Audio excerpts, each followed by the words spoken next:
Donc ça tourne. Donc merci à nos trois autrices, puisque que je vais laisser la seule habituée de la maison, Béatrice Aurès, je vais te charger de vous présenter toutes les trois.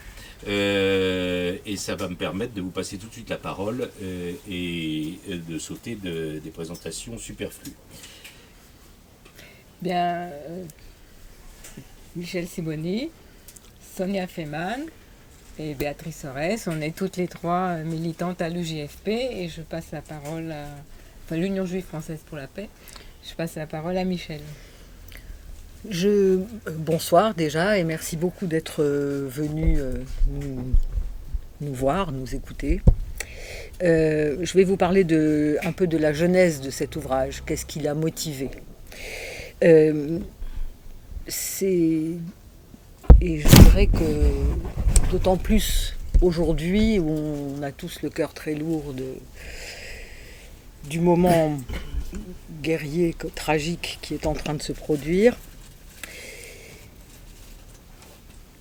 Au début, on croyait que cet ouvrage était sorti en retard parce qu'il devait sortir en septembre. Et puis finalement, on se dit que les textes que nous choisissons de présenter dans ce livre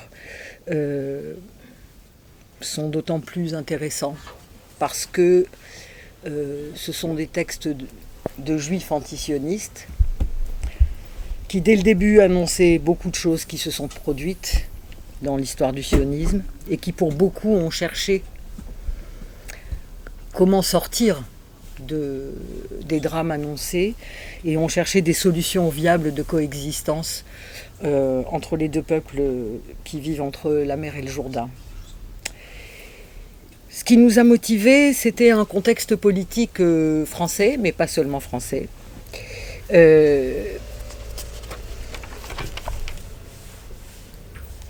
Ce contexte, c'est l'histoire d'un amalgame qui s'est construit avec beaucoup de constance à partir des années 2000, à partir de la deuxième intifada, pour être précise, et qui a été construit, j'essaierai d'expliquer rapidement comment, pour lutter contre la révolte légitime des opinions mondiales et en particulier occidentales. Révolte contre les violences exercées par l'armée israélienne à l'époque, contre la population civile des territoires occupés. C'était la deuxième intifada en 2001. Alors dans ces révoltes occidentales, il se passait des choses importantes. Par exemple, le vote du Parlement de l'Union européenne en 2002, qui condamnait Israël et qui demandait la suspension de l'accord d'association qui fait d'Israël un partenaire très privilégié de l'Union européenne. Il y avait le vote de la Cour internationale de justice en 2004 pour arrêter la construction du mur, demandant qu'on arrête la construction du mur. Il y a eu cette enquête en 2008 des diplomates européens, de plusieurs diplomates européens et de taille, sur les annexions dans Jérusalem-Est et les démolitions dans Jérusalem-Est. Et puis il y avait aussi, il faut le dire, et on en parle dans notre livre, l'émergence d'une expression arabe en France. Toute une jeunesse qui se sentait, qui est arrivée sur la scène politique française par le biais de la Palestine et qui a commencé à s'exprimer. Tout cela, il fallait l'arrêter. Donc, dès le début des années 2000, rappelez-vous 2003 à Jussieu, quand un collectif demande l'arrêt de la coopération universitaire entre Jussieu et Israël. Kuckerman, il y a un rassemblement de plus de 300 personnes devant Jussieu, et Kuckerman, l'ancien président, le président du CRIF de l'époque, dit « L'antisionisme est le nouvel oripeau de l'antisémitisme ». On a ensuite le rapport Ruffin, commandité par Sarkozy en 2003, où Ruffin explique qu'il y a un antisémitisme qui se développe dans les banlieues sous couvert de l'antisionisme. Il y a en 2004 le think tank israélien Rehout qui présente sa stratégie à Herzliya, en Israël, en présence de Sarkozy, et où il explique qu'il faut associer antisionisme et antisémitisme et que la gauche, l'extrême gauche, est liée à l'islamisme. Et puis nous arrivons à 2016, l'Alliance internationale pour la mémoire de l'Holocauste, qui est un organisme qui cherche au départ à unifier une définition de travail de l'antisémitisme, qui est infiltrée par des experts israéliens qui sortent une définition à peu près banale et standard de l'antisémitisme et qui, dans les exemples, étendent les cas d'antisémitisme à des opinions antisionistes. Et ce travail-là s'est répandu parce qu'après, il s'est agi de faire voter cette définition de l'IHRA, ce sont les initiales de l'Alliance internationale pour la mémoire de l'Holocauste, pays par pays. En France, c'est passé à moitié à l'Assemblée nationale, mais la ville de Paris, par exemple, a voté, le Parlement européen l'a voté, une trentaine de pays dans le monde l'ont voté, cette définition qui permet l'assimilation de l'antisionisme à l'antisémitisme, et une centaine d'organisations à travers le monde. Et l'idée est pour eux d'arriver à faire voter cette définition qui permet de pénaliser l'antisionisme comme une forme d'antisémitisme à l'ONU. Ils ne sont pas encore arrivés, ça va arriver. Et le point culminant, c'était la déclaration de Macron au Veldiv en 2017. Nous ne céderons rien au message de haine, nous ne céderons rien à l'antisionisme, car il est la forme réinventée de l'antisémitisme. Ceci nous a révoltés parce qu'on y a vu deux choses. On y a vu d'abord l'occultation et l'effacement d'une histoire de l'antisionisme qui est d'abord et avant tout une histoire juive. Ce sont les juifs qui se sont sentis visés à l'émergence du sionisme. Et ce sont eux qui se sont révoltés ou qui se sont exprimés contre le sionisme en priorité absolue. Au début du sionisme, on peut clairement le dire, la majorité du judaïsme mondial était antisioniste.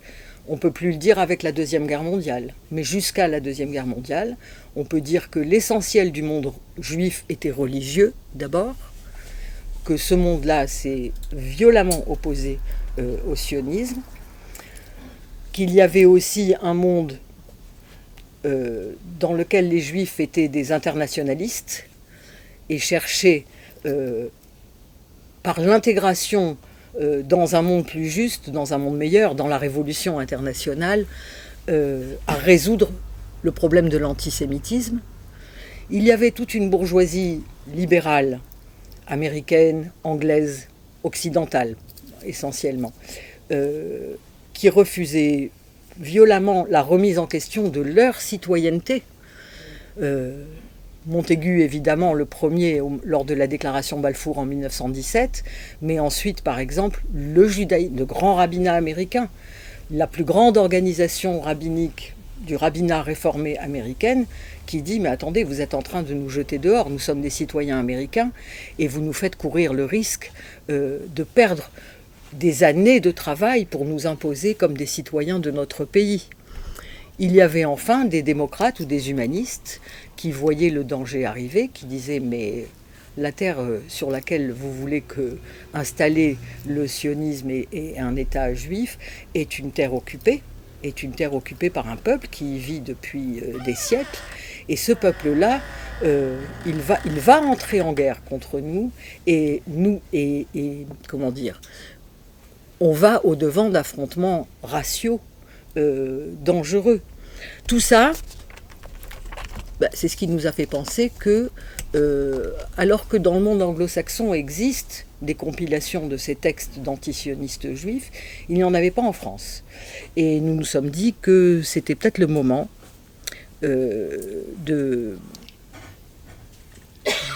donner à lire et à voir un ensemble de ces textes qui couvre un siècle d'histoire. Le dernier texte que nous publions, il y en a 51, il date de 2020, qui couvre les courants religieux, les courants révolutionnaires, les courants libéraux et les courants démocrates ou humanistes, comme on les a appelés, sur ce siècle-là. Et ces courants-là sont souvent pas contradictoires. Ils sont souvent ou complémentaires ou parallèles, mais très rarement contradictoires. Enfin, nous y avons mis, on y retrouvera donc les grands rabbins de l'époque, les grands écrivains européens, les grands internationalistes, à commencer par Trotsky et Rosa Luxembourg, mais il y en a d'autres. On y retrouvera les Juifs d'Orient qui se sont exprimés, la Ligue égyptienne des Juifs contre le sionisme et la Ligue irakienne. On y retrouvera des écrivains marocains, des écrivains juifs orientaux et israéliens. Voilà, je crois que je vais m'arrêter là. Hein. Je suis désolée si j'étais un peu longue. Mais ça va. Moi, je vais vous parler de la méthode qu'on a mise en place, qu'on a essayé d'établir pour arriver à cet ouvrage. Donc, effectivement, cet amalgame antisionisme, antisémitisme nous avait interpellés et on souhaitait donc apporter, document à l'appui, une contre-argumentation à l'argumentation sioniste. Et il y avait le cinéaste Eyal Sivan, qui habite Marseille et qui est un cinéaste israélien, qui avait eu cette idée et qui avait déjà travaillé sur une anthologie il y a longtemps. Et il avait commencé à rassembler un certain nombre de textes.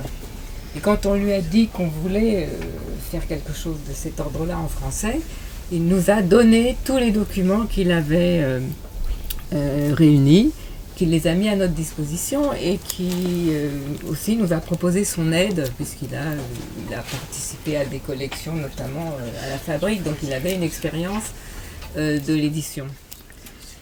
Et donc nous avons lu des dizaines et des dizaines de textes pour y sélectionner des extraits, les traduire ou les faire traduire, puisque beaucoup d'entre eux étaient en anglais ou en hébreu ou même en allemand et aussi en yiddish. Donc on a pensé que c'était important de donner en français toute une série de documents qui n'étaient pas accessibles en français justement. Et on a donc eu la surprise de découvrir un corpus très important. Il y a une quantité de documents antisionistes de juifs, antisionistes très importante en langue anglaise notamment. Et donc on a fait traduire, il fallait aussi rechercher les droits, donc on avait contacté d'autres éditeurs que Sileps, et c'est Sileps qui a été assez courageux pour prendre en charge à la fois l'édition d'un tel livre et la recherche des droits, parce que c'était pas évident de retrouver les droits, d'avoir les accords. Bon, nous étions persuadés que, notamment sur le XXe siècle et le XXIe siècle, c'était des gens qu'on connaissait et qui nous donneraient les droits gratuitement.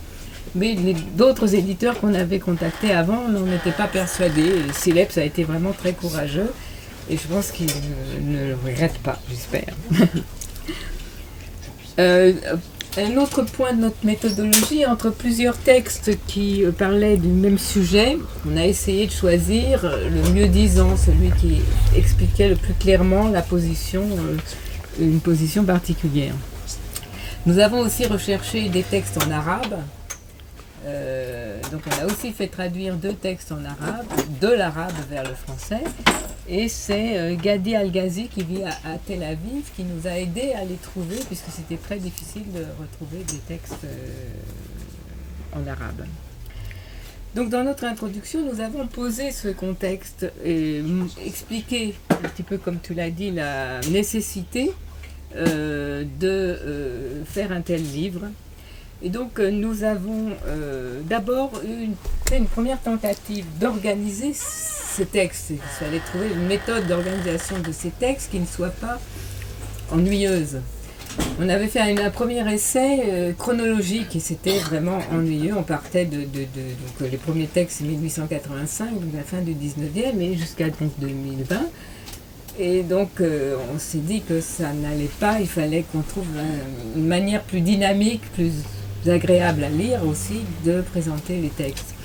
Et l'idée qu'on a eue, c'était de les présenter en partant des arguments sionistes. Donc on a utilisé les arguments sionistes, ça nous a fait, on a pris 5 arguments qui sont les arguments Contre principaux l'antisionisme. contre l'antisionisme.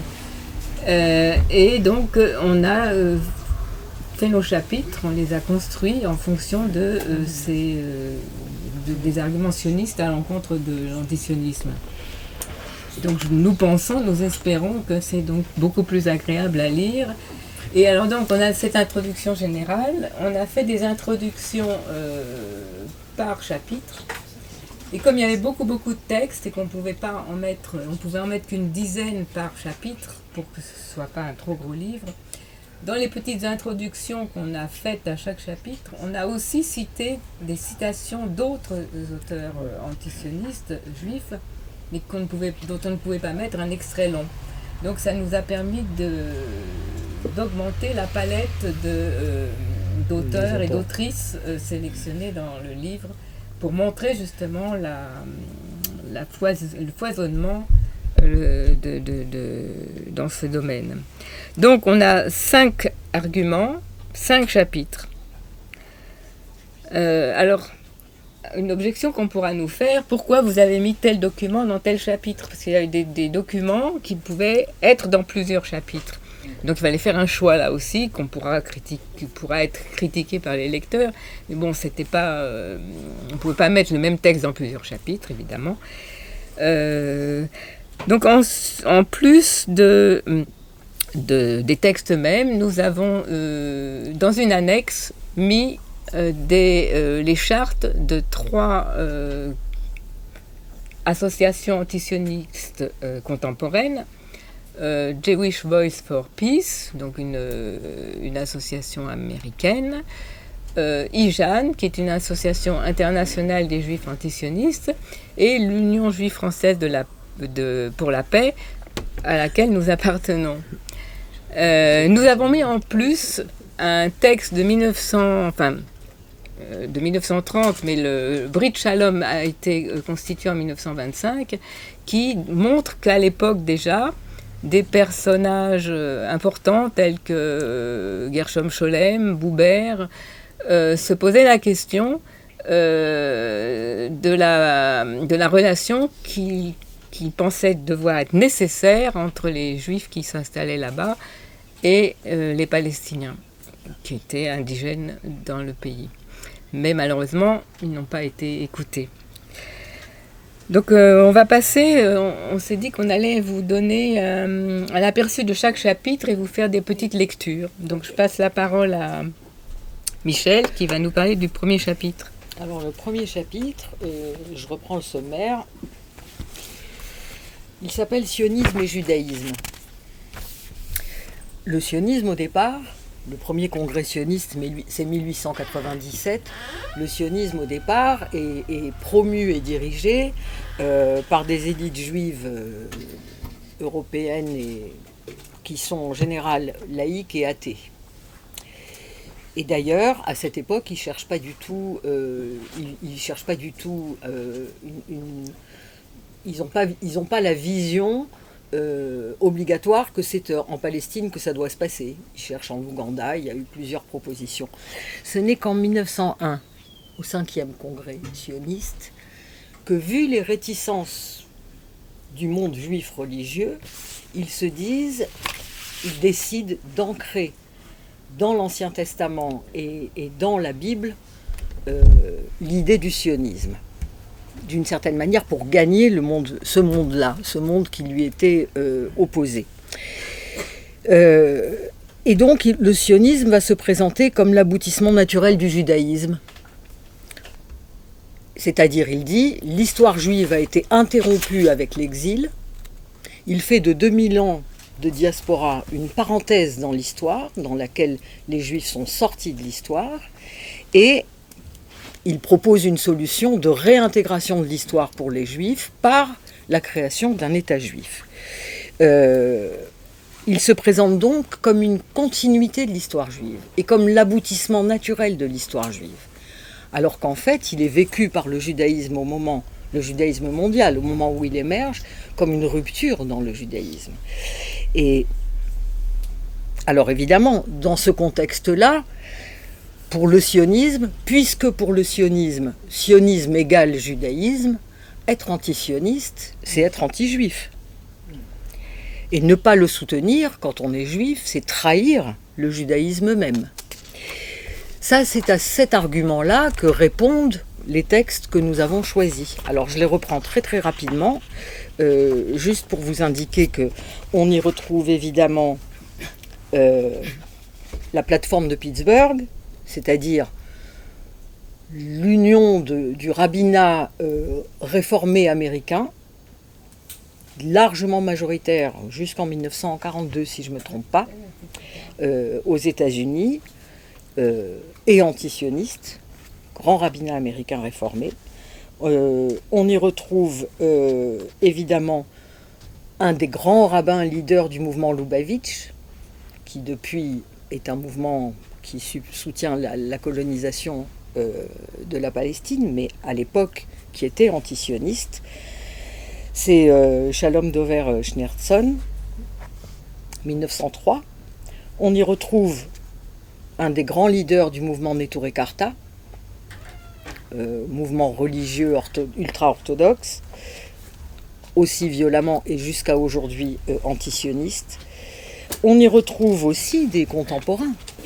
Mark Ellis, théologien américain, contemporain, qui a écrit une trentaine de livres sur la question Israël-Palestine, dont un qui est très important, qui est pour une théologie de la libération juive.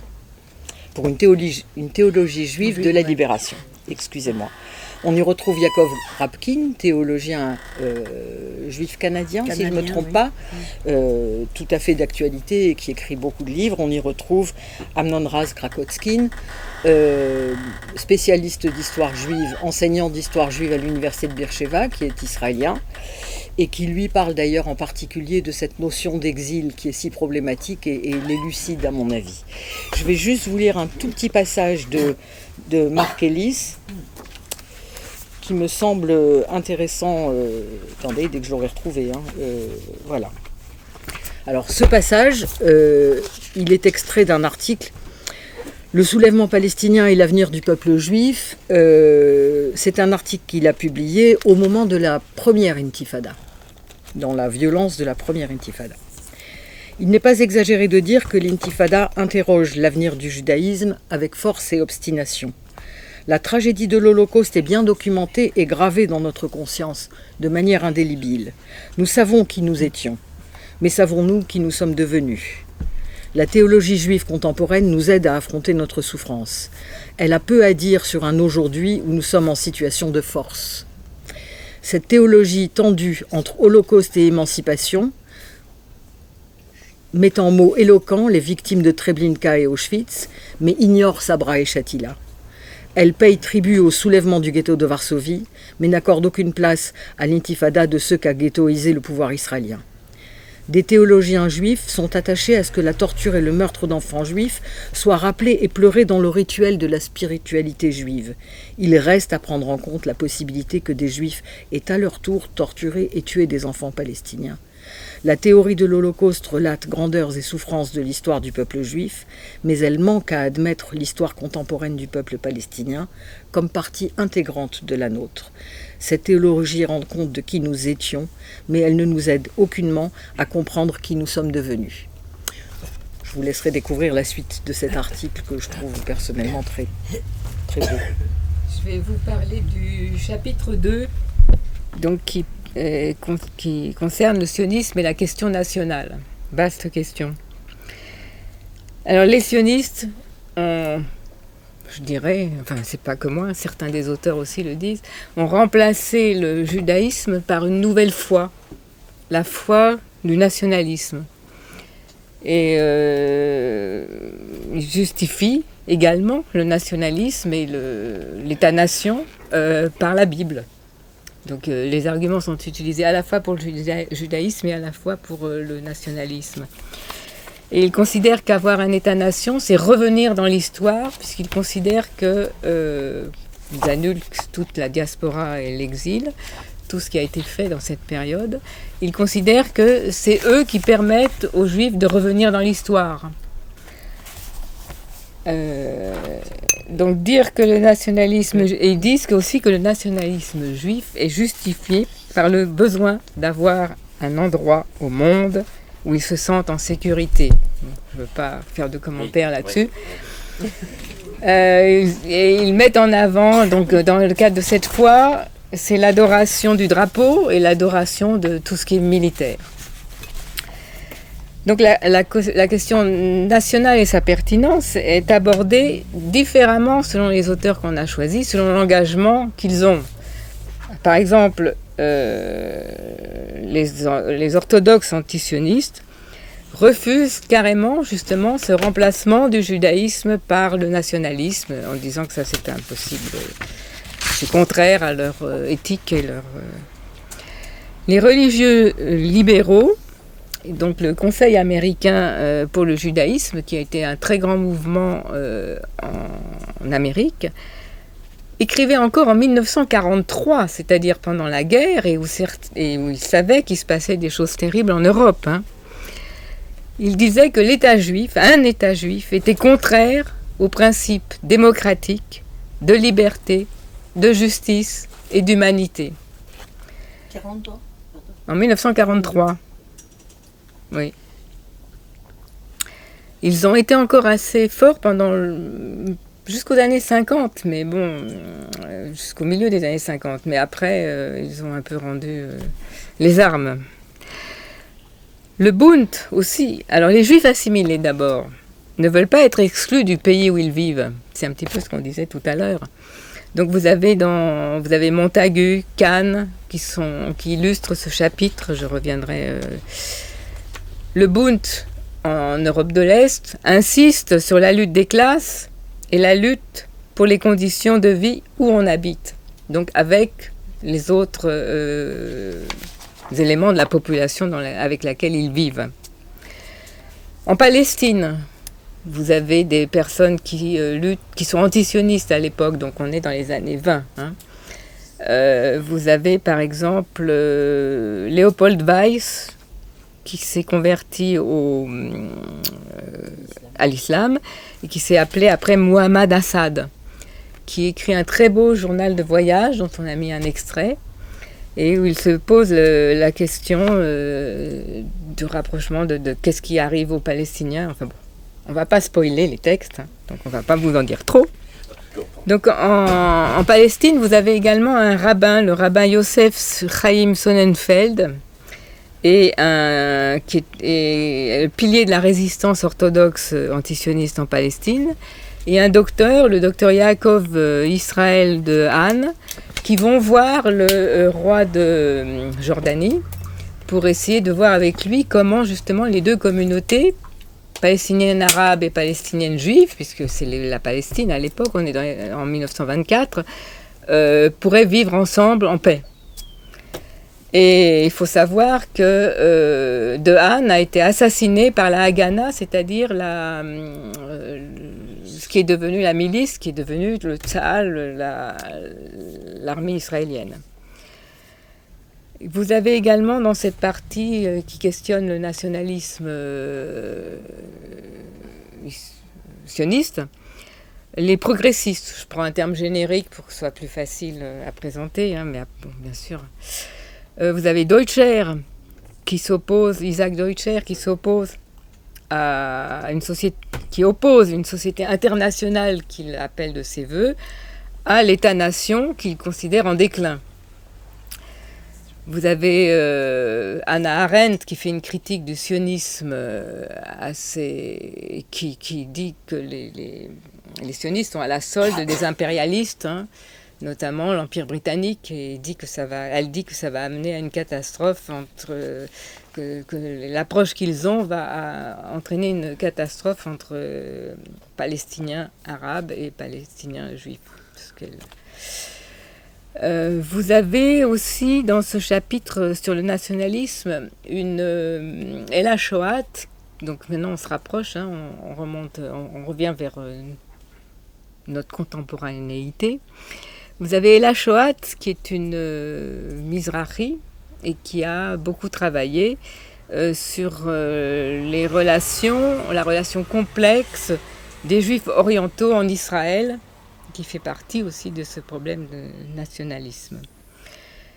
Je voudrais citer aussi une personne remarquable, une Britannique, Jacqueline Rose, qui est philosophe et psychanalyste, qui rappelle qu'on a assisté à une importation au Proche-Orient d'un concept de nation qui était central en Europe. C'est un des éléments qu'on avance toujours.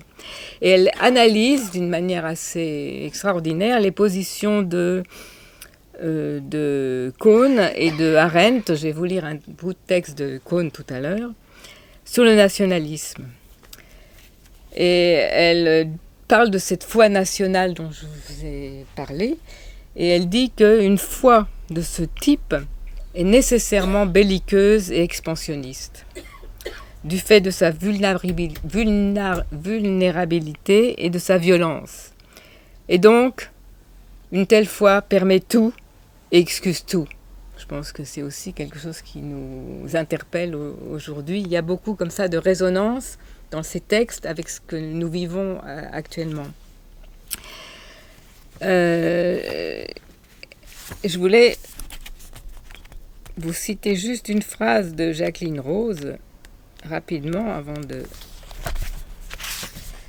Elle dit « Dans l'espace qui s'ouvre entre Buber, Arendt et Kohn, qui dialoguent entre eux, même si c'est un dialogue imaginaire pour nous, je les entends, chacun à sa manière, dire que le sionisme aurait pu créer une forme de nation qui aurait évité les manœuvres politiciennes, regardé en face la bête sombre et fait de la place pour les étrangers, ou peut-être plus radicalement encore, se serait vue comme l'étrangère pour les Arabes de Palestine. » Je vais vous lire maintenant le dernier texte de cette partie, c'est Daniel Boyarin, qui développe une notion très intéressante de nation diasporique, c'est-à-dire une nation sans terre. Et l'oppose justement à l'état de nation qu'il récuse. C'est un théologien. Le texte que je vais vous lire, court bien entendu, c'est un texte de Moshe Menouin, le père de Yehudi Menouin, le violoniste que vous connaissez sans doute, peut-être, et qui a eu un parcours, il est né en Biélorussie. Je pense que c'est peut-être à cause des pogroms, je ne sais pas exactement pourquoi, mais il a émigré avec ses parents. Il était d'un milieu très orthodoxe, et chassidique, et il a émigré en Palestine, et il a fait des études dans une yeshiva orthodoxe de Jérusalem. Puis au gymnasium d'Herzliya à Jaffa, Tel Aviv. Et à Jaffa, Tel Aviv, il a rencontré le racisme anti-palestinien. Et c'est ce qui l'a fait quitter la Palestine pour les États-Unis, où il a fait des études de mathématiques. Mais il enseignait, pour gagner sa vie, l'hébreu en Californie. Donc je vais vous lire le petit bout de texte. C'est donc il y a 50 ans, c'est la guerre du Kippour. Enfin, avant, je voulais vous dire, d'une façon ou d'une autre, il rêve, Moshe Menouin, et espère que le remords saisira les cœurs du peuple juif et que les juifs redeviendront simplement des juifs et non pas des nationalistes juifs. Alors son texte sur le jour de Kippour, le 6 octobre 1973, aurait assurément servi de leçon à des dirigeants juifs responsables et sages. Ce fut le jour inattendu où les Arabes, après 25 ans de défaite et d'humiliation, s'engagèrent avec succès sur le chemin long et ardu de la libération, résolus à mettre un terme à l'occupation de leurs terres. Soudainement, la frontière de sécurité du canal de Suez, la ligne Bar-Lev, s'effondrait. L'idée de frontière de sécurité, déconnectée de toute notion d'humanité et de relations de bon voisinage, se brisait. Nos sages juifs auraient certainement réalisé cette fois que ce dont les êtres humains ont besoin aujourd'hui, c'est de relations apaisées entre voisins, de paix, de bonne volonté, d'assistance mutuelle et d'un rude effort constructif basé sur la moralité, sans convoitise, ni intrigue à l'égard de l'autre. L'Israël sioniste contemporain se réveillera-t-il enfin de ces si longs rêves et projets de grand empire juif, défendu par un peuple maintenu en permanence sous les armes, financé par des juifs américains, canadiens et anglais ignorants et lobotomisés? Les juifs sionistes renonceront-ils aux frontières de sécurité, honteusement défendus jusque-là pour devenir des citoyens civilisés, modestes, heureux et tranquilles, de la patrie qui leur a été attribuée par les Nations Unies? On va passer au chapitre 3, intitulé Sionisme et antisémitisme, pour lequel nous avons mis en exergue une citation qui montre que les sionistes ne sont pas toujours très fins. C'est de Claude Lanzmann. Être antisioniste, c'est ne pas vouloir que Sion existe, c'est ne pas vouloir que les Juifs qui vivent là-bas existent, c'est souhaiter leur mort. Donc le chapitre prend un peu le contre-pied d'une telle vision. Il faut dire que les sionistes, dès le 19e siècle, enfin à la création, au lancement du mouvement sioniste par Herzl et quelques-uns de ses amis, ont mis en avant la lutte contre l'antisémitisme. Bon, il est vrai que l'antisémitisme sévissait surtout dans toute l'Europe centrale et que eux se sont appuyés là-dessus pour dire on va solutionner le problème de l'antisémitisme en créant un État juif. Mais il se trouve quand même, et on ne le sait pas toujours, qu'ils ont employé une terminologie, et donc derrière cette terminologie, ils ont eu une pensée qui était très méprisante à l'égard des juifs en général, alors pas de la grande bourgeoisie juive, mais des masses juives opprimées et pogromisées, en employant des mots comme youpin, en disant que c'était le juif passif, misérable, lâche, le juif de la diaspora, etc. C'était pour renforcer leur idée du sionisme en montrant qu'il y allait avoir un juif nouveau, dégagé de toutes ces pesanteurs. Alors, par exemple, Max Nordau, qui est le cofondateur avec Herzl du sionisme, a désigné les juifs par ces termes très méprisants. Et là-dessus, les antisionistes ont été choqués, évidemment, puisque, comme on le disait depuis le début, l'opinion juive dans le monde était plutôt opposée à cette entreprise de créer un État-nation juif. Alors, les sionistes, finalement, assez parallèlement aux antisémites européens, avaient cette attitude de dire si ça ne va pas chez vous, si vous êtes opprimés, allez en Palestine. Et parce que les antisémites européens étaient trop contents à l'idée que les Juifs qu'ils allaient se débarrasser des Juifs qui allaient partir. Et ça, c'est une idée qui a traversé toute la fin du 19e siècle jusqu'au milieu du 20e, peut-être encore maintenant, mais notamment dans l'Empire britannique, c'était l'idée que on allait limiter le nombre de Juifs pouvant immigrer en Angleterre, enfin dans le Royaume-Uni, et que les Juifs aillent en Palestine. Et on a aussi, alors un peu plus tard, pendant la montée du nazisme dans les années 30, on voit que là, les antisionistes, qui se sont un peu organisés depuis avec les différentes tendances sur lesquelles on va revenir, ils se sont organisés pour la lutte anti-nazie, d'emblée, c'était clair pour eux. Alors que les sionistes, enfin les dirigeants sionistes de l'époque, qui étaient déjà en Palestine par exemple, ont eu des accords avec les nazis pour faire venir... Il y a eu tout un accord commercial, en fait, faire venir des Allemands fortunés, eux-mêmes et leurs biens en Palestine, et en échange, favoriser le commerce entre l'Allemagne et la Palestine, la partie juive de la Palestine, qui n'était pas encore Israël. Alors ensuite, au XXe siècle, plus avancé dans le XXe siècle, on a un certain nombre d'intellectuels européens qui s'insurgent contre la campagne sioniste qui est lancée contre les nouveaux antisémites, et ça on va en parler tout le long du XXe siècle et encore aujourd'hui.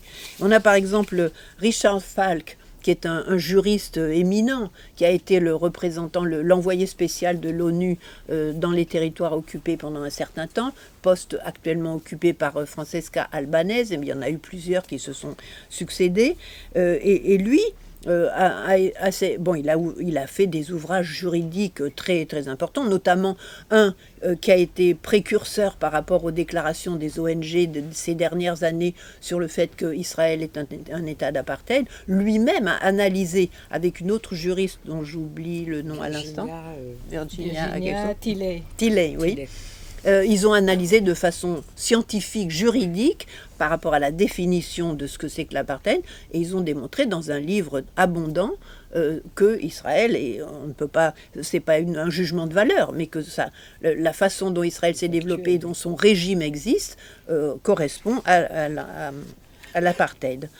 Et il a souligné en plus que le sionisme dans son évolution, dans l'État d'Israël, puisque là, Richard Falk, c'est l'époque où Israël existe, se rattache aux sionistes chrétiens, aux évangéliques et aux dirigeants fascistes de certains pays, et ça, on va le voir de plus en plus. Alors, les ouvrages qui sont cités dans ce chapitre, il y a d'abord, les ouvrages dont on a pris des extraits, je veux dire, Karl Kraus, qui est un écrivain viennois, lui, il défend l'idée de l'assimilation, comme on a dit tout à l'heure, certains rabbins et autres citoyens des pays anglophones. Lui, en Autriche, trouve que le sionisme est une alliance objective avec l'antisémitisme, donc c'est l'idée de ce chapitre, et il s'insurge contre ça. Alors, il y a également un extrait d'un texte de The American Israelite, qui est une revue américaine, qui est assez en écho à celle qui est en Angleterre, qui s'appelle Jewish Chronicle, qui défend une citoyenneté de plein droit dans ces pays, plutôt que le séparatisme sioniste, qui est apprécié, comme je le disais, des antisémites. Ensuite, il y a un texte de Henrik Ehrlich, qui est un responsable du Bund. Alors, le Bund, c'est un syndicat international créé en Lituanie, Pologne et Russie, des travailleurs juifs, qui s'est opposé systématiquement au sionisme, même si au XXe siècle ils ont un peu rejoint les rangs sionistes, mais disons que pendant toute une période ils étaient des fervents antisionistes, internationalistes, plutôt marxistes aussi, et pour eux la solution à la question nationale basée sur un territoire est tout à fait inappropriée. Ils revendiquent une appartenance nationale au judaïsme, mais sans chercher à opposer, sans chercher à, comme le fait le sionisme, à effacer les oppositions de classe. Ce sont des gens qui sont dans la lutte de classe et qui sont plutôt sur l'aspect culturel du judaïsme et pas l'aspect territorial. Il y a également un texte de Michel Warschawski, qui est français à l'origine, qui a émigré en Israël à la fin des années 60, pour faire des études dans une yeshiva. Il est fils de rabbin. Et c'est après avoir émigré en Israël, au bout de quelques années, qu'il s'est rendu compte qu'il a vu la réalité de ce qu'était de ce pays et qu'il est devenu antisioniste. Il a participé à la construction de plusieurs mouvements, notamment Matzpen, et il a créé avec des camarades palestinien, une agence de presse qui n'existe plus vraiment, mais qui a fonctionné pendant longtemps, qui s'appelle AIC, Agence internationale, je sais plus ce que ça veut dire, Alternative c'est de l'anglais, Alternative Information Center. Il est venu il y a quelques années présenter un de ses livres ici. Ah, très bien, d'accord. Enfin, Daniel Ben Saïd, un ancien dirigeant de la LCR, la Ligue communiste révolutionnaire, et du NPA, qui est décédé aujourd'hui, qui s'oppose à la structure. Il n'est pas décédé aujourd'hui, mais il est décédé. Qui aujourd'hui est décédé. Très bien compris, t'inquiète. Lui s'est clairement opposé à la structure ethno-théocratique de l'État juif. Je ne développe pas plus, mais son texte est là. Et enfin, Hila Dayan, qui est une universitaire israélienne, émigrée hors d'Israël. Donc elle vit aux Pays-Bas, où elle enseigne et elle fait des recherches à l'université. Elle est d'ailleurs en France en ce moment pour des recherches conjointes avec un institut de Marseille. Elle est cofondatrice de Gate 48, qui est une ONG aux Pays-Bas qui regroupe des universitaires et intellectuels israéliens qui sont opposés à la politique israélienne. Elle, c'est très intéressant, elle apporte une nuance à la définition du sionisme comme racisme qui a été exprimé à la réunion internationale de Durban en 2001 ou 2002, je ne sais plus. Et elle développe l'idée qu'il y a une construction raciste du juif comme figure immuable qui est indispensable à la représentation de l'Europe, comme étant la civilisation avec une majuscule. Et par rapport à ça, elle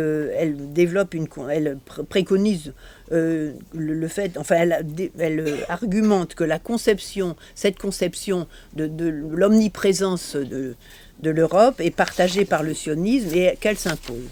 Alors je vais vous lire un extrait du texte de Henry Kerlich, qui est donc un dirigeant du Bund. Que peut être dans le meilleur des cas la Palestine juive, le micro-État d'une minuscule tribu hébraïque au sein du peuple juif?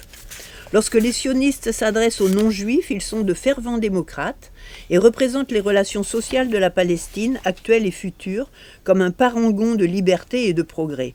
Mais si un État juif était créé en Palestine, son climat mental serait la peur éternelle d'un ennemi extérieur, entre parenthèses les Arabes, un combat perpétuel pour chaque centimètre carré de terrain, pour chaque miette de travail contre un ennemi intérieur, entre parenthèses les Arabes, et une lutte sans répit pour éradiquer la langue et la culture des Juifs de Palestine non hébraïsés. Est-ce là un climat où cultiver la liberté, la démocratie et le progrès ? N'est-ce pas plutôt le climat où fleurissent d'ordinaire la réaction et le chauvinisme ? Aujourd'hui même, des publicistes sionistes de stricte obédience qui visitent la Terre Sainte constatent l'extraordinaire emprise du cléricalisme, bien que le Poalet Zion, un groupe de travail pour le travail juif, joue un rôle aussi éminent dans l'organisation sioniste. Je te passe la parole pour le 4. Alors le 4, c'est sionisme, impérialisme et colonialisme. Regarde. La qualité. Alors, en fait, les antisionistes, comme vous le savez, critiquent la politique coloniale israélienne, colonie de peuplement, et son alliance avec les impérialistes. Mais les sionistes considèrent que de tels arguments délégitiment Israël. Toute la problématique du colonialisme est la délégitimation. Et la plupart des textes de ce chapitre posent la question du colonialisme et, pour certains, la question palestinienne et pour d'autres, la question juive. Ils prennent une facette ou l'autre. Gershom Scholem, par exemple, ou Hans Kohn, Gershom Scholem est membre fondateur de Brit Shalom, dont je vous ai parlé tout à l'heure, puisqu'on a mis le texte dans l'annexe. Et Brit Shalom, c'était un mouvement donc, qui a été créé en 1925 et qui émet des réserves contre un sionisme qui nie la question arabe et coloniale. Donc on voit que ce n'est pas nouveau, cette problématique. Ou Hans Kohn, ou encore les communistes, donc les communistes dont on a parlé tout à l'heure, les communistes judéo-arabes, se sont opposés à la création d'un État exclusivement juif en Palestine.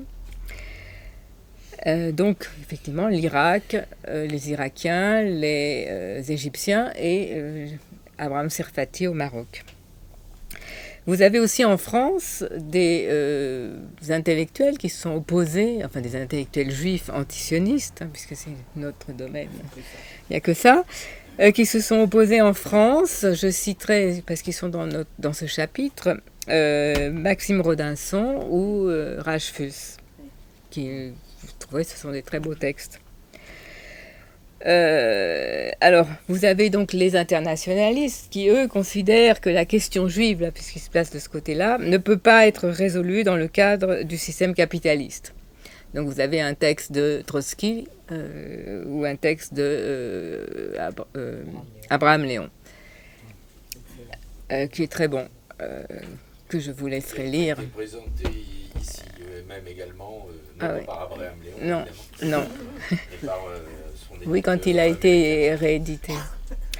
Donc les Israéliens aussi questionnent le colonialisme sioniste et l'impérialisme à travers le Matzpen, dont on a parlé tout à l'heure, qui insiste sur la lutte, je schématise un peu, contre l'impérialisme. Ils considèrent que le sionisme est un foyer de réaction et qu'il s'associe à des régions peu recommandables ou des gouvernements peu recommandables. C'est un texte de 1975, je crois. Je vais vous lire une petite chose amusante. C'est l'un des membres du Matzpen, Israël Shahak, qui écrit qu'il y a un danger réel justement à cette association avec des pays, on dirait maintenant, puisque c'est le cas maintenant, fascistes, mais bon, pour simplifier. Les Juifs, il dit, risquent de ressembler aux catholiques du XVIe siècle. Tous les catholiques partout dans le monde devenaient sur le plan pratique des agents de l'impérialisme de la maison de Habsbourg. On peut se poser la question de ce qui se passe aujourd'hui. Alors je vais vous lire, moi, un court texte de Hans Kohn. Hans Kohn, il a beaucoup écrit sur... son texte est dans le chapitre colonialisme et impérialisme, mais il a beaucoup écrit sur le nationalisme. C'est un spécialiste du nationalisme. Et il a été un fervent sioniste, il était en Palestine, il a été un fervent sioniste pendant plus de 20 ans. Et en 1929, au moment des émeutes, ce qu'on appelle les émeutes, il considère que le colonialisme est contraire à sa vision du sionisme. Et il a quitté la Palestine pour les États-Unis, il n'y est jamais revenu. Et il écrit, il m'est devenu, donc en 1929, il m'est devenu de plus en plus clair ces derniers temps que la politique officielle de l'organisation sioniste, tout comme les opinions de la grande majorité des sionistes, ne peuvent en aucun cas s'accorder avec mes convictions. Par conséquent, je ne puis plus occuper une fonction dirigeante au sein de l'organisation sioniste. Le sionisme que j'ai représenté depuis 1909 n'a jamais été un sionisme politique. Mes amis et moi considérions le sionisme comme un mouvement moral et spirituel au sein duquel nous pouvions développer nos convictions humaines, notre pacifisme, notre libéralisme et notre humanisme. On nous a souvent rétorqué qu'il nous serait toujours impossible de défendre le pacifisme ou une politique éthique au sein des peuples européens sans qu'on nous y considère comme des étrangers ou des traîtres. Sion seul pourrait être le lieu de réalisation de nos aspirations humaines. Mais la réalité du mouvement sioniste et de la colonisation juive en Palestine est très loin de tout cela. Et on arrive au dernier chapitre, excusez-nous, on espère que vous n'êtes pas trop fatigués. Ouais, le principe, c'est de laisser peut-être un petit peu de temps après pour... Oui. Oui. On est presque à la fin. On est presque à la fin. Non, mais je crois que tout le monde est très attentif et passionné. Alors le dernier chapitre s'appelle « Le sionisme et après ?» point d'interrogation. Parce qu'effectivement, c'est une question qui s'est posée. Là, on a vu un peu l'évolution des idées sionistes et de comment l'antisionisme répondait à ce qui se passait, avec quand même la prééminence dans le monde de la reconnaissance d'Israël et de sa politique, sans entrer dans ce qui se passe aujourd'hui. Là, dans ce chapitre, on a deux grands points. D'abord, on revient sur cette idée de... Enfin, on revient parce qu'on ne l'a pas encore dit, mais c'est présent partout, l'idée d'État juif et démocratique, avec là aussi un point d'interrogation. Alors, il y a eu le débat des années 20, que Béatrice a cité, là, avec notamment Brit Shalom, et ensuite une scission de Brit Shalom, mais qui... ce sont des Israéliens, c'est-à-dire des gens qui ont immigré en Israël, ou avant la création d'Israël, puisqu'on parle des années 20, disons dans le mouvement des différentes vagues d'Aliyah en Israël. Ils sont venus de Pologne ou de Russie, et certains étaient d'ailleurs émanés des mouvements... Et d'Allemagne. et d'Allemagne aussi, mais Brit Shalom, Brit Shalom, c'était aussi d'Allemagne, c'était souvent des militants marxistes. Et donc, ils sont allés en Israël en se disant qu'ils allaient pouvoir influencer l'évolution du sionisme et de l'implantation juive en Israël dans le sens d'un accord avec les Palestiniens. Et il y a eu plusieurs années de lutte idéologique acharnée dans ce pays qui n'était pas encore Israël. On voit ça, il y a des récits même biographiques qui le montrent.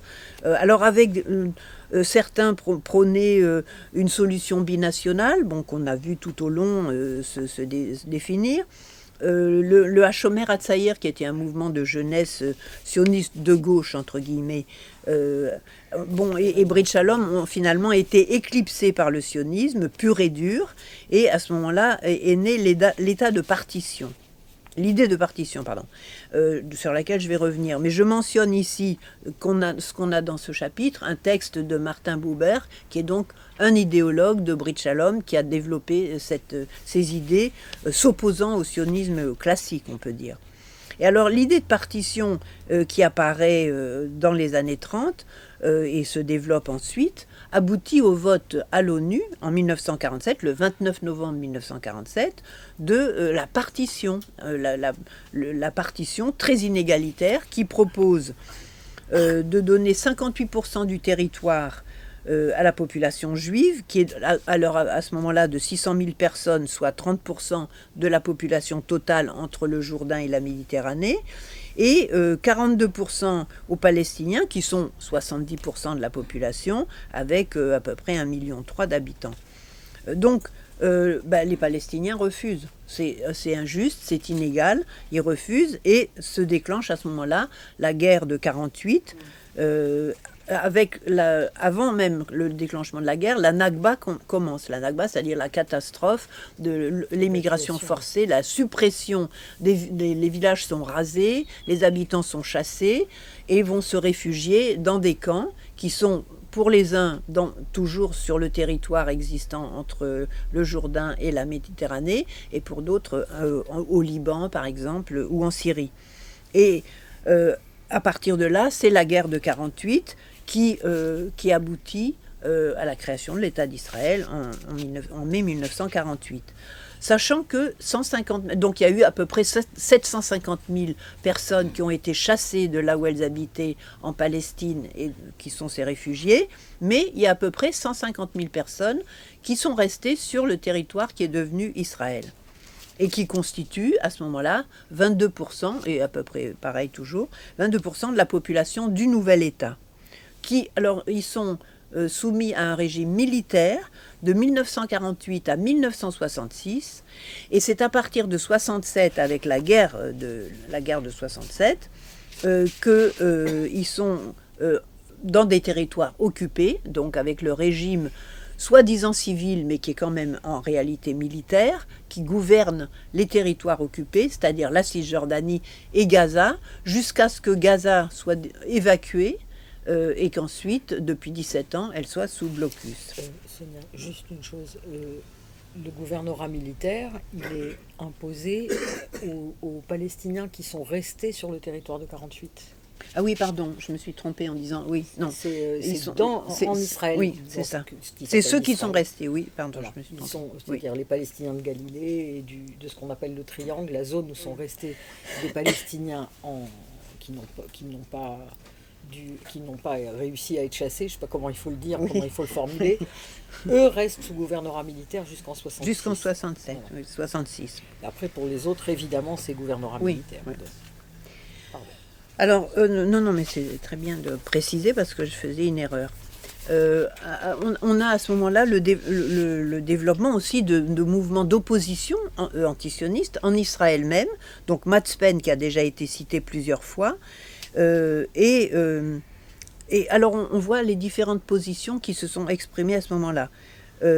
Matzpen prône une solution internationaliste par intégration de la population et du régime dans un Moyen-Orient socialiste. Donc ça, c'est un programme politique à long terme. L'OLP, de son côté, prône un État laïque et démocratique sur toute la Palestine. Et face à ça, la communauté internationale est pour 2 États, et c'est la position qui est finalement acceptée en 88 par l'OLP, c'est la résolution 242 de l'ONU. C'est une position finalement de faiblesse, parce que l'OLP avait décidé... Non, 242, c'est 67. 42, c'est 67. Ah oui, pardon. Il y a 338. Oui, excusez-moi. Mais Non seulement Il y en a qui attentif, suivent. mais compétent. oui, sûrement. Donc là, dans le chapitre, il y a un texte de Max Penn qui reprend ces idées. À ce moment-là aussi, après, dans les années 70, les nouveaux historiens en Israël démontrent que le problème ne remonte pas à la guerre de 67, parce qu'on parle beaucoup de colonisation et d'occupation, et y compris dans les mouvements de solidarité avec la Palestine, on entend souvent parler de l'occupation des territoires occupés. Mais les nouveaux historiens, à partir du moment où les archives ont été ouvertes, ont pu montrer que la question remontait à 48, à la création de l'État d'Israël, et pas seulement à la guerre de 67. Et donc là, en même temps, il y a, dans cette période-là, il y a beaucoup de choses qui se développent. On a l'émergence d'une parole mizrahi. Mizrahi, c'est donc les Israéliens qui sont d'origine moyen-orientale et qui se revendiquent juifs arabes, souvent. Donc, on a déjà mentionné leur existence, mais là, on a un texte, par exemple, de 2 auteurs, Ariela Aisha Azoulay et Adi Ophir, qui écrivent un texte sur l'émergence de la parole mizrahi. Et on a aussi, à ce moment-là, le rejet de la centralité d'Israël dans la vie juive mondiale. Et ça s'est exprimé dans différents mouvements antisionistes pour refuser que Israël représente les juifs comme il essaye de le faire vis-à-vis du monde entier. Il y a aussi la montée de la volonté de transfert du côté des sionistes qui s'exprime de plus en plus, parallèlement au retrait de Gaza et au blocus, à la construction du mur de séparation et au développement des colonies où finalement presque 1 million de personnes habitent aujourd'hui, avec toutes les infrastructures associées, les routes privées, etc., les tunnels, qui font que les Palestiniens sont de plus en plus ségrégés. L'échec des accords, des soi-disant accords d'Oslo des années 93 et suivantes, et la preuve évidente avec toutes les colonies que 2 États c'est impossible, ça se précise dans les années 90 et les années 2000. Et puis, alors, les antisionistes sont à la recherche de solutions de citoyenneté sur une terre commune, avec toujours cette idée ou bien État binational ou État laïque et démocratique. Et dans notre chapitre, donc, on développe après le deuxième grand point, c'est quel après, puisque on parle dans les années après les 67, on parle du post-sionisme, et là on a un texte de Judith Butler qui est très brillant, que vous pourrez lire dans ce chapitre. Et quel après, les sionistes brandissent l'épouvantail de la délégitimation d'Israël et lancent la délégitimation des délégitimateurs. Donc là, c'est une bataille idéologique où en face, il y a la reconnaissance de l'apartheid, et on a le texte de Moshe Béar qui explique ça très bien. Et puis on arrive donc à la période actuelle, puisque là c'était 67, les années 90, 2000, et dans la période actuelle, il y a un texte... Non, pardon, il n'y a pas un texte entier, mais justement, Tony Judt est un intellectuel qui a développé beaucoup l'idée d'État binational. On n'avait pas la place de mettre un texte de lui, mais je le cite au passage. Il y a une citation dans l'introduction. Oui, dans l'introduction, mais je veux dire, il n'y a pas de texte dans le chapitre. De même, Joël Kovel, qui parle de la disparition pacifique du sionisme pour un renouveau du peuple et de sa culture. Et enfin, des réflexions sur la prise en compte simultanée des droits des Palestiniens indigènes réfugiés ou vivant en Israël et des Israéliens juifs. Et pour ça, il y a plusieurs textes. L'appel d'Olga, vous verrez, c'est un rassemblement d'Israéliens qui sont pour une nouvelle conception de la citoyenneté. Il y a le texte d'Éric Hazan et d'Eyal Sivan pour un État commun. Et également le texte... également le présenter ici. Oui. Enfin, Éric Hazan. Et le texte de Marcelo Swirsky et Ronen Benarié, qui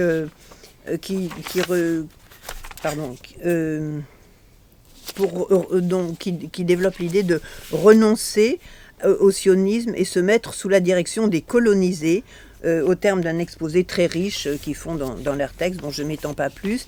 Et il y a également le texte de Gideon Levy, qui est un journaliste très connu du journal israélien Haaretz, que vous connaissez certainement, et qui, pour lui, c'est gauche ou sionisme, il faut choisir. Donc il réfute l'idée d'un sionisme de gauche qui serait un peu à mi-chemin. Et enfin, Moshe Béhar, qui envisage la stratégie d'Israël dans le remplacement et non seulement dans l'apartheid. Non, pardon, c'est pas dans le remplacement, j'y vois mal. C'est pas faux, ça reste juste. Oui. En tout cas, qui non seulement l'apartheid, oui, c'est ça. L'expulsion. Voilà, il développe l'idée que pour Israël, l'apartheid, c'est un État transitoire, mais qu'en fait, c'est pour remplacer toute la population palestinienne par la population juive, et avec cette idée de l'État-nation du peuple juif qui a été sanctifié depuis 2018 avec cette nouvelle loi. Je m'arrête là.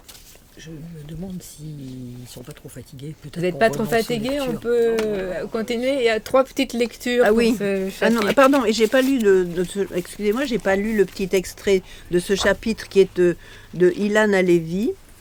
Il faut que je le retrouve. J'avais marqué la page. Ça va, vous tenez le coup? Oui, presque avant. La fin. Oui, voilà, c'est presque la fin. Donc Ilan Halevi, qui est né en France, d'une famille d'origine irakienne. Il est parti, il a vécu dans beaucoup de pays, mais notamment en Israël pendant un certain nombre d'années, et pour décider finalement qu'il ne pouvait pas supporter, au sens de soutenir ce pays, et il est passé du côté palestinien. Il a été membre de l'OLP, représentant de l'OLP à la 4e internationale, et il s'était déclaré, il est mort il y a quelques années, mais il s'était déclaré 100% juif et 100% palestinien. Et donc, il y a un texte de lui dont je vais lire quelques lignes. De guerre en guerre, les formes du rêve se sont modifiées et ce sont d'autres mythes que le temps a mis à l'épreuve. On ne saurait trop insister sur l'importance de 1967 en tant que moment charnière. Certes, l'entreprise ne s'y infléchit pas dans la rupture, mais bien dans une continuité. Cet enchaînement aux allures de destin, cette logique du pire, était-il inévitable ?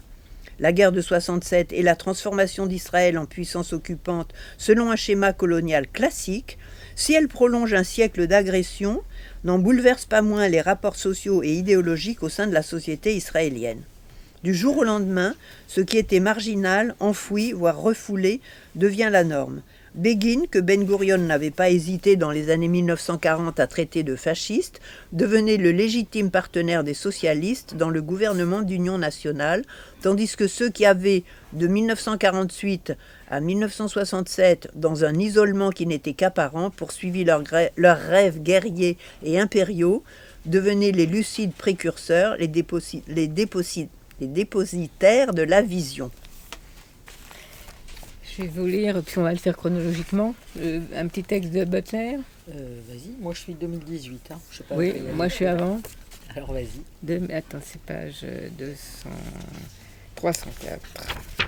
Évidemment, vous trouverez tout ça dans le livre. Il faut lire le livre. Oui. C'est 2004. Donc dans son livre Vers la cohabitation, judéité et critique du sionisme, qu'elle a écrit donc en 2004, Judith Butler, que je ne vous présenterai pas, que je pense que vous connaissez tous pour aller plus vite, a écrit, s'est posé plusieurs questions. Alors, elle écrit « Lorsqu'un Israélien ou une Israélienne observe publiquement qu'il ou elle aimerait vivre dans un État laïque, un État qui n'opère pas de discrimination au regard de la religion, de l'origine ethnique et de la race, il est courant que cette position, et la personne qui l'exprime, soit aussitôt disqualifiée, associée à la destruction de l'État juif, à une manière de perpétrer une trahison à son égard. » Un autre petit passage, des petits passages très courts, mais qui sont comme des points importants. Si soutenir l'idée que religion et conditions d'accès à la citoyenneté doivent être dissociées, c'est aspirer à la destruction de l'État d'Israël, on a ici affaire à une véritable forclusion du débat, de la question de savoir si des critères non exclusifs d'accès à la citoyenneté peuvent être élaborés et mis en œuvre dans cette région. Et dernier petit texte, les raisons d'imaginer un nouveau régime après le sionisme pourraient trouver leur principe dans le fait de reconnaître qu'aucun État ne peut légitimement se maintenir à travers la domination violente d'une population autochtone et minoritaire qui vit sur cette terre. Imaginer un régime post-sioniste pourrait être la seule manière d'échapper à la violence et à la destruction. Et alors, du coup, c'est moi qui conclue avec un extrait d'un texte qui s'appelle « Scénario pour l'avenir d'Israël-Palestine » et qui a été écrit par Marcelo Swirsky, qui est un Israélien, mais qui vit en Australie et travaille à l'université de Wollongong, qui, entre parenthèses, est une université intéressante parce que c'est là où se sont développées les études sur le settler colonialisme, le colonialisme de peuplement. Il y enseigne notamment études internationales au département d'histoire et politique, mais il y enseigne notamment les relations de pouvoir dans les contextes coloniaux, en particulier en Palestine. Et Ronen Ben-Arieh est un architecte israélien qui vit à Haïfa, qui enseigne au Ternion, à la faculté d'architecture, et qui est spécialisé sur les expressions spatiales de pouvoir. Alors, l'article le petit passage que je vais lire, c'est pour ça qu'on a tenu chacune à lire un extrait du chapitre 5, parce qu'il s'appelle « Le sionisme et après ». C'est-à-dire, ce sont des gens qui essayent, et là aujourd'hui, s'il n'y avait pas plus actuel, de donner un peu d'issue. Bien qu'il n'y ait pas un sujet juif unifié condensé en un ensemble d'histoires et d'intérêts enroulés autour d'idéologies sionistes, la plupart des Israéliens juifs, en dépit de leurs différences, agissent selon leurs pratiques quotidiennes sionistes et ont pour dénominateur commun la haine de la présence palestinienne. Les nationalistes religieux fanatiques et les laïcs hypocrites, les Mizrahim et les Ashkénazes, les Éthiopiens et les Russes, les femmes et les hommes, tous collés ensemble à un fantasme collectif, se réveillaient un matin dans une société et sur une terre sans Arabes. La formation sociale des colons peut-elle être transformée? Ce n'est pas tâche aisée. Être un colon immergé dans une série quotidienne de pratiques oppressives qui conditionnent votre vie vous brutalise, au sens fait de vous des brutes. Comment pouvons-nous comprendre autrement ce qui se passe dans la tête de ces soldats qui ont tiré sur des manifestants palestiniens non armés et de ces gens du kibbutz Nahal Oz et de Sderot, faisant du massacre des Gazaouis, en 2014, un spectacle regardé depuis des balcons improvisés. Nous mettons le doigt sur une contrainte historique avec laquelle il faut compter. Abolir les relations coloniales dans lesquelles les Israéliens s'inscrivent implique d'abolir le caractère collectif des Israéliens, c'est-à-dire se débarrasser de leur formation sociale. Leur constitution coloniale actuelle est inadaptée à une société d'égaux. Voilà la catastrophe qui définit non seulement l'impasse palestinienne, mais nécessairement aussi la forme d'existence israélienne et la manière d'être. Se libérer des plaisirs de l'oppression sioniste est un long processus par lequel on abandonne les rôles, les fonctions, les relations sociales et les privilèges et avantages qui font des Israéliens ce qu'ils sont. Nous croyons que les conditions minimales à prendre en considération pour que les colons sionistes parviennent à se départir de leur façon d'être sont les suivantes. Reconnaître la relation causale qui lie le destin des colonisés à ses privilèges, renoncer au sionisme, et petit c, se mettre sous la direction des colonisés. L'objectif est d'entraîner un changement générationnel des cœurs et des esprits. C'est certainement un énorme défi, mais qui montre clairement qu'il n'y a pas de place pour un processus de paix, entre guillemets, au sein du sionisme. Bravo. C'est pas joyeux, mais... Alors, là, on va Excusez-moi, j'ai dû mal comprendre. En fait, vous faites une relation directe entre antisémitisme et antisionisme. C'est pas nous qui l'a fait. On combat cette Justement. amalgame. Mais justement, c'est la question, c'est l'antisémitisme actuel est-il lié chez vous, chez des gens là, on a plein d'exemples terrifiants là actuellement, avec de l'antisionisme, chez des gens qui font ce type d'agression qu'on voit tous les jours. Voilà, alors. On répond à cette question-là dans notre livre. Notre livre est là pour montrer que l'antisionisme n'a rien à voir avec l'antisémitisme.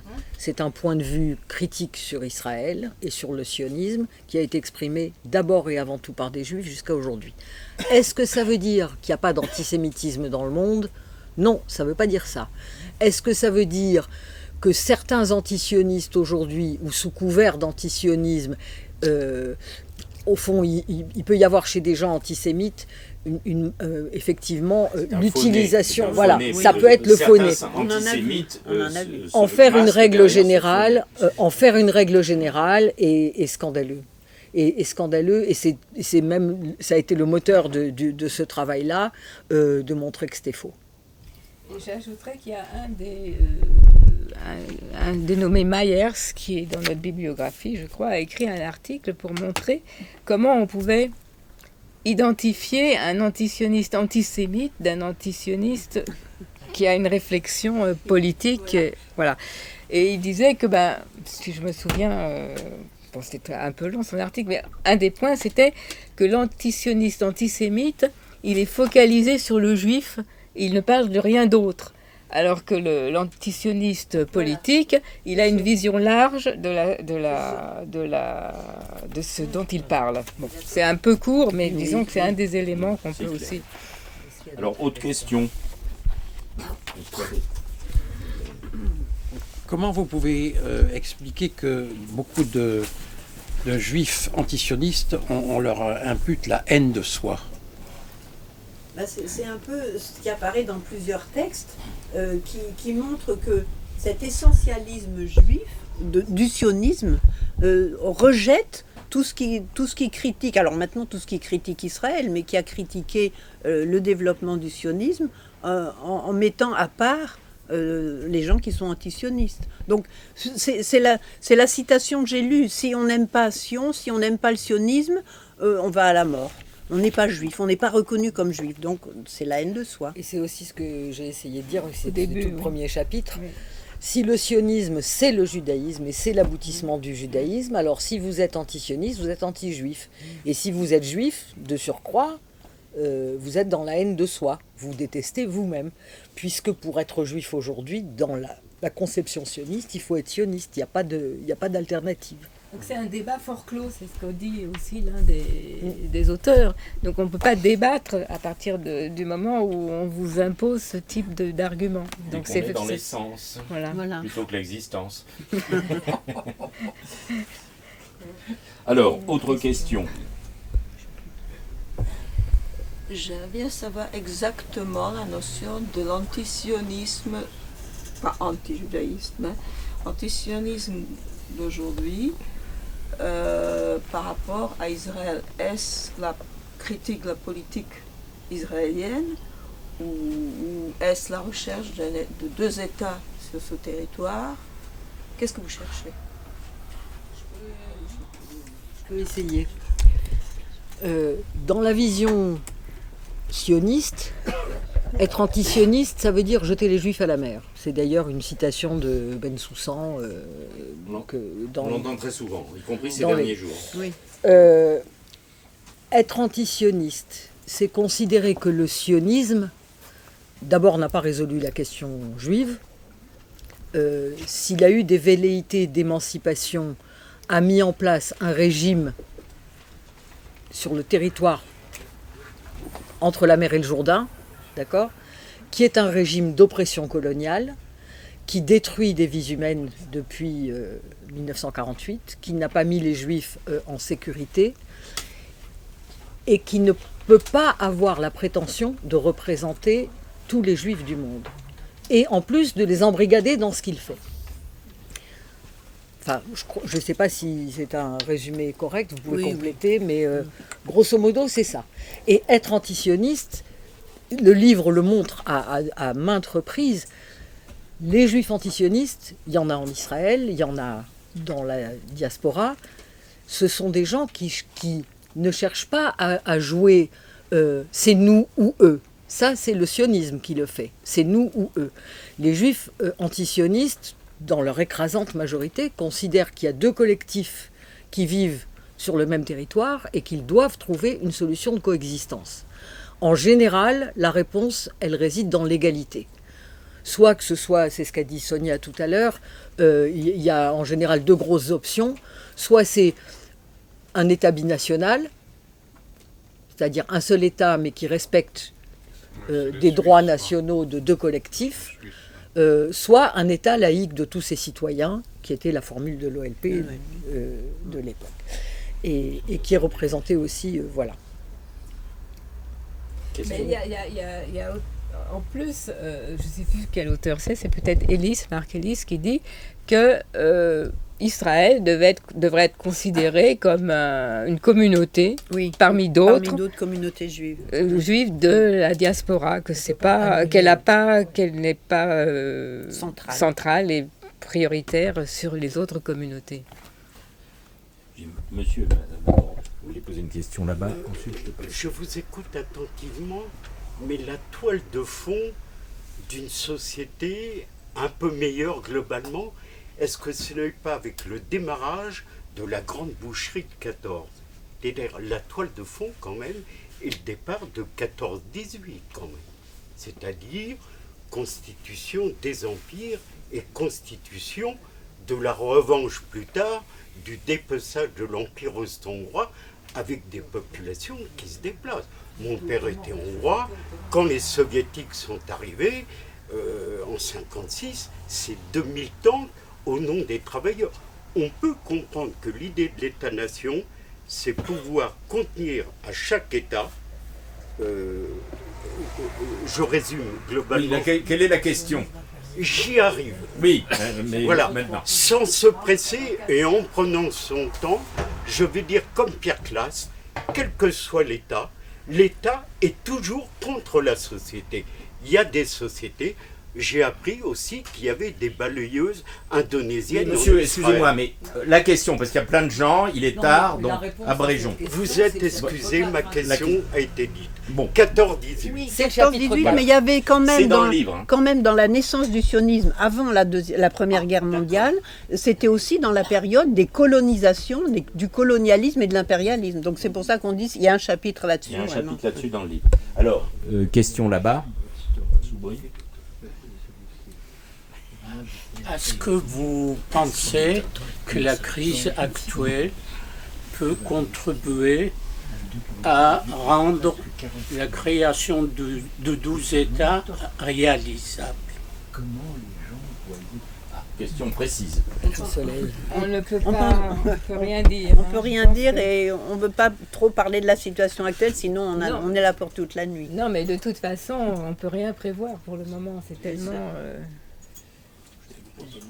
Est-ce qu'il y a, je prolonge la question de Soubry, l'actualité qui était absolument pas évidemment prévue quand on avait décidé cette rencontre, hein, car il mais il faut être disponible pour les événements. Hein.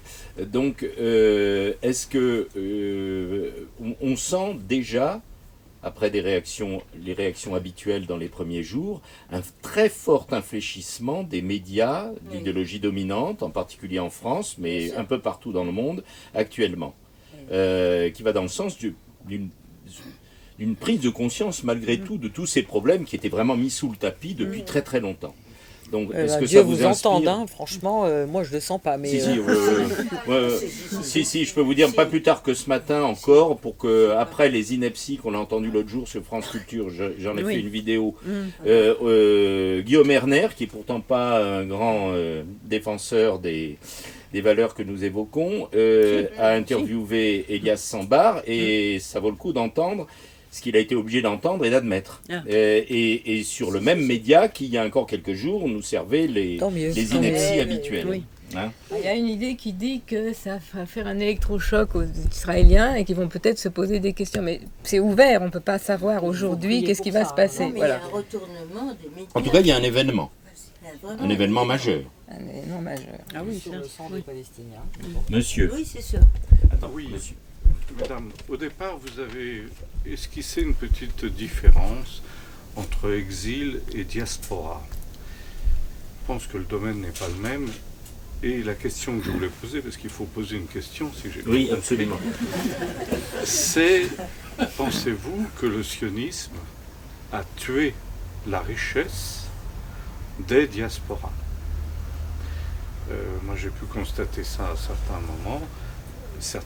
Quand on a été chercher des juifs de partout pour peupler, ça a cassé, les diasporas sont restés que les vieux qui ne pouvaient pas partir.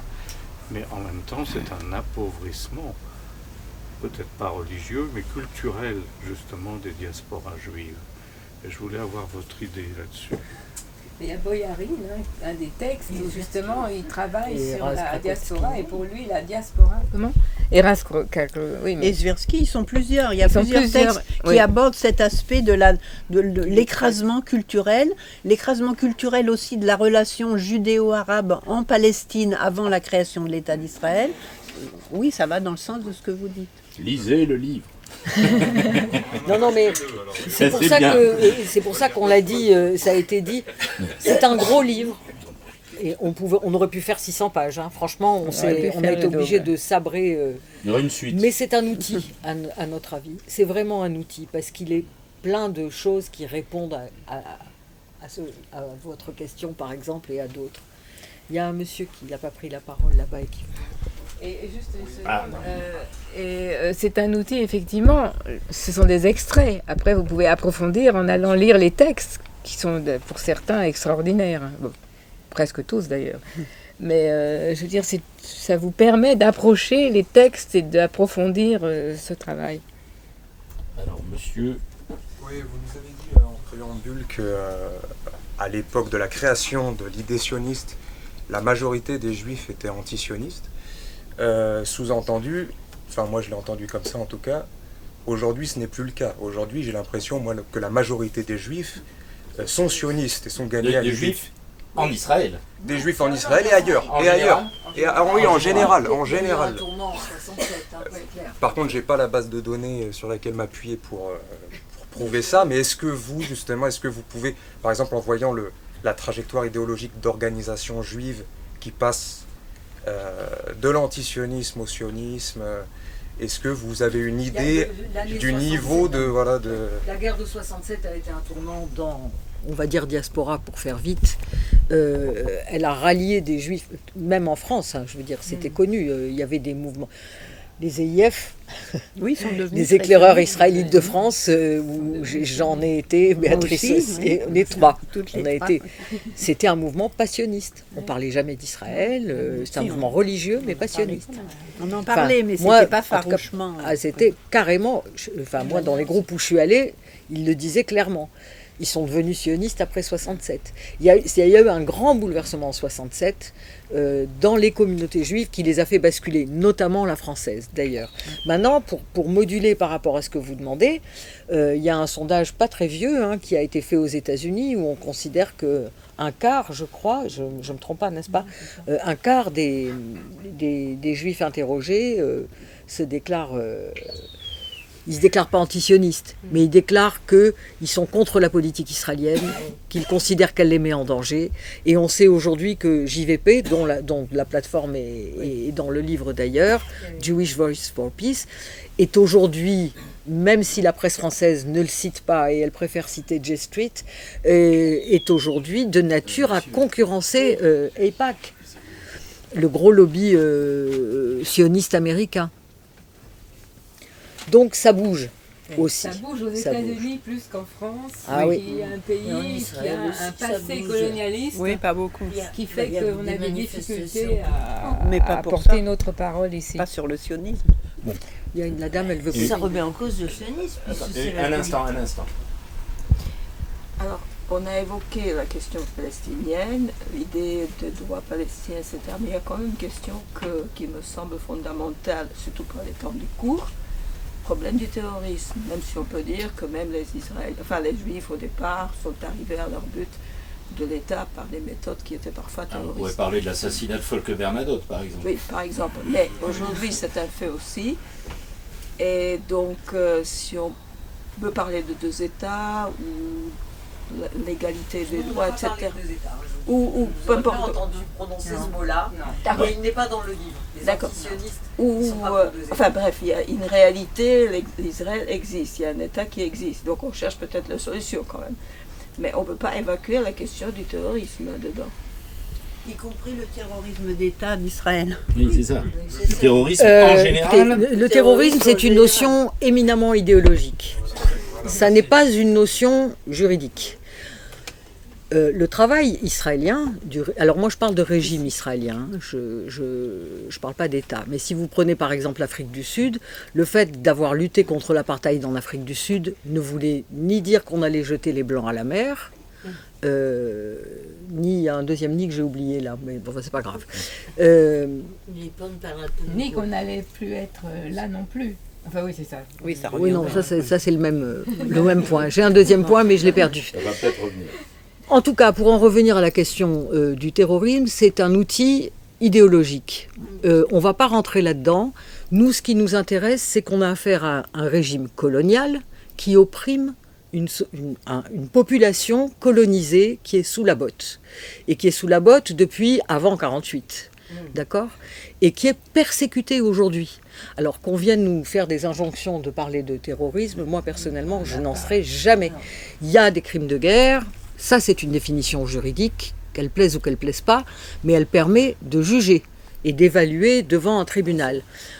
Le terrorisme d'une population colonisée, c'est extrêmement compliqué, mais ça en dit long, effectivement, qui pose la question. Excusez-moi de vous le dire.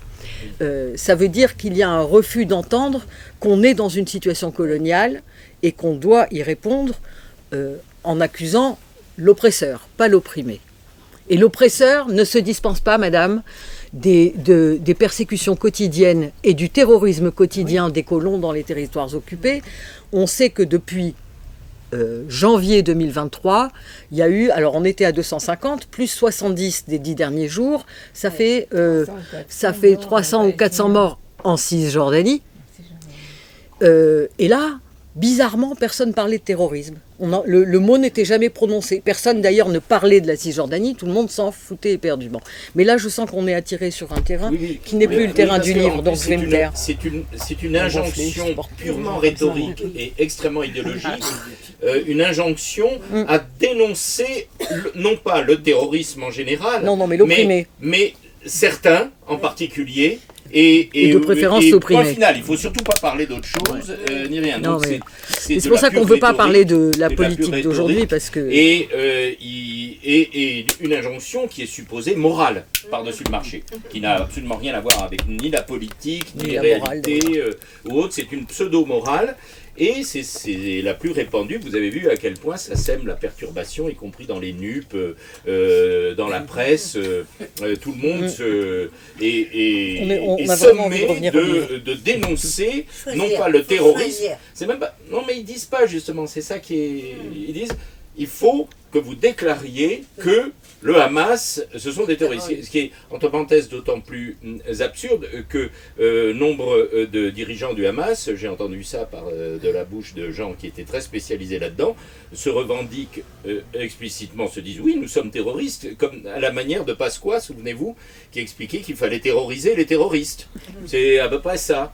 Donc voilà la réponse. Alors c'est pas pour faire l'éloge de Pasqua évidemment, mais souvenons-nous du contexte. Donc, c'est de la pure rhétorique, cette histoire d'injonction de dénoncer le terrorisme. C'est la seule chose qu'il faudrait dire à propos de ce qui se passe en ce moment. Et ça, c'est quelque chose que nous ne voulons pas faire. C'est le piège. Bien sûr. Ça me donne envie de parler de la couverture de notre livre, parce que finalement, on a choisi cette pièce de monnaie, qui est une pièce de 1927, parce qu'il y a marqué dessus, on était donc sous mandat britannique, Palestine, en anglais, Palestine, en arabe, Palestine, et en hébreu, Palestina, avec entre parenthèses, comme vous le regarderez de plus près, Aleph Yud, 2 lettres hébraïques. Ces 2 lettres-là veulent dire Eretz Israël, mais attention, Eretz Israël, c'est pas l'État d'Israël, c'est la terre d'Israël. Ouais. Et il nous semblait que cette vision, C'est génial de dire ça. Super. que cette vision-là, d'un endroit qui pouvait être un territoire partagé, et non pas partitionné, mais partagé, par des gens qui avaient 2 histoires, mais qui pouvaient vivre sur ce même territoire, ça représentait assez bien le contenu du livre, au fond, des textes. Un dernier mot, à moins qu'il y ait mais enfin ça va être très bref, d'autres questions, y compris quand Warshawski était venu, mais à beaucoup de mes lecteurs, j'ai fait découvrir la version originale d'avant 48 de Tintin au pays de l'or noir, qui ne se passe pas. Je vous la ferai découvrir aussi. J'ai fait tout un article sur le site de les librairies il y a pas mal d'années. C'est un des plus regardés. Où j'ai soigneusement documenté toute cette histoire. Ouais. Et vous allez découvrir qu'à l'époque, Hergé, qui documentait assez bien malgré tout, et dans le contexte historique de l'époque, cette affaire, on faisait déjà une affaire de pétrole, d'énergie, etc., donc d'impérialisme, même s'il n'utilisait pas du tout ça, et qu'il était plutôt pour à la limite, puisque comme on sait, il était plutôt d'extrême droite, mais au moins il reproduisait exactement la situation, donc on n'est pas du tout dans une espèce d'émirat bizarroïde, avec des cinglés qui ressemblent à Ben Laden, qui est la nouvelle version, même si elle date que de 67, je crois, le Kemed. Non, on est en Palestine, sous mandat britannique. Et les terroristes, les seuls qu'on voit sont ceux de l'Irgun, du Stern, etc. Et explicitement. Et leur haine des Arabes est patente dans la lecture des 2 ou 3 pages qui commencent à la page 14.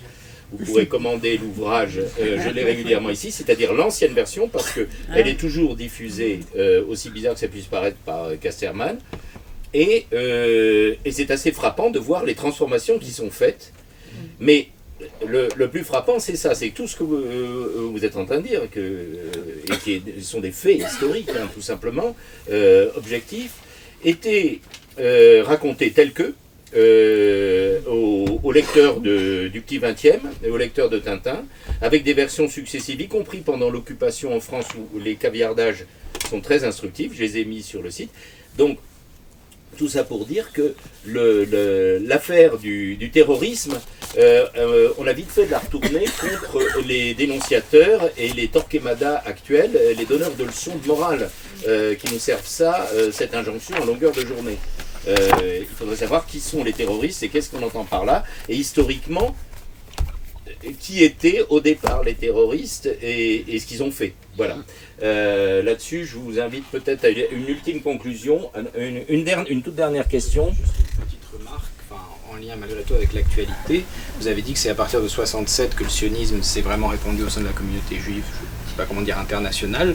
Aujourd'hui, les Israéliens qui sont, disons, dans la continuité de ce dont vous parlez, qui sont des juifs antisionistes, sont particulièrement ostracisés et traités comme des traîtres abominables au sein de la société israélienne, je crois. Il se trouve que le 7 octobre a tué pas mal d'Israéliens anticolonialistes. Et c'est quelque chose que je peux voir sur Facebook, c'est d'autant plus bouleversant. J'ai envie de dire, alors ils sont très mal vus et il y a un petit collectif minoritaire en Israël d'antisionistes. Il faut considérer qu'Israël, c'est à peu près 10% de la population française. Donc si je dis 10 000 Israéliens, ça ferait 100 000 Français. D'accord, c'est histoire de donner approximativement une proportion. Moi, ce qui me frappe, au-delà des définitions et du terrorisme et tout ça, c'est que les pires des prévisions des antisionistes sont en train de se réaliser, quoi. Oui. On va à la catastrophe de gens qui s'entretuent et qui...